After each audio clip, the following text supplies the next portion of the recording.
அதிமுக பொதுச் செயலாளர் எடப்பாடி பழனிசாமிக்கு எதிராக பாஜக கூட்டணியில அங்கம் வகிக்கக்கூடிய ஜான் பாண்டியன் கடுமையான எச்சரிக்கை விடுத்திருக்காரு.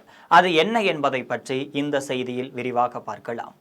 மக்களை காப்போம், தமிழகத்தை மீட்போம் என தமிழ்நாடு முழுவதுமே அதிமுக பொதுச் செயலாளர் எடப்பாடி பழனிசாமி சுற்றுப்பயணத்தையும் மேற்கொண்டுட்டு வராரு. திண்டுக்கல் மாவட்டம் ஆத்தூர் பகுதியில் அவர் பேசும்பொழுது மதுரை விமான நிலையத்திற்கு பசும்பொன் முத்துராமலிங்க தேவர் பெயர் வைக்க வேண்டும் என்று கோரிக்கையும் வச்சிருக்காரு.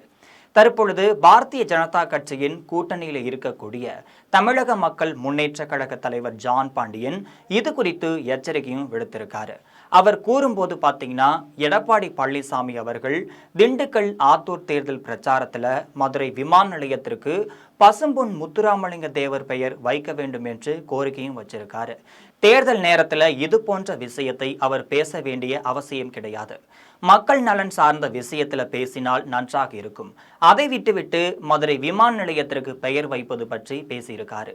இரு சமூகத்தில் உள்ள நல்ல உறவுகள் முறியடிக்கும் செயல் என்பதை புரிந்து கொள்ள வேண்டும். அந்த வகையில் பேசுவது ஆரோக்கியமற்றது.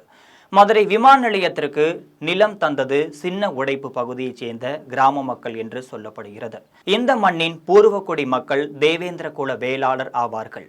அப்பகுதியில் வாழுகின்ற அவர்கள் நீண்ட நெடுநாள் கோரிக்கை மதுரை விமான நிலையத்திற்கு தியாகி இமானுவேல் சேகரனார் பெயரை சூட்ட வேண்டும் என்பதுதான். எனது தலைமையிலான தமிழக மக்கள் முன்னேற்ற கழகம் சார்பில் கடந்த 2018ஆம் ஆண்டு ஜனவரி மாதம் 23ஆம் தேதியன்று மதுரை அவனியாபுரம் பேருந்து நிலையம் மந்தை திடல்ல சுதந்திர போராட்ட வீரர் தியாகி இமானுவேல் சேகரன் அவர்களின் பெயரை மதுரை விமான நிலையத்திற்கு வைக்க வேண்டும் என்று வலியுறுத்தி மாபெரும் ஆர்ப்பாட்டமானது நடைபெற இருக்கு.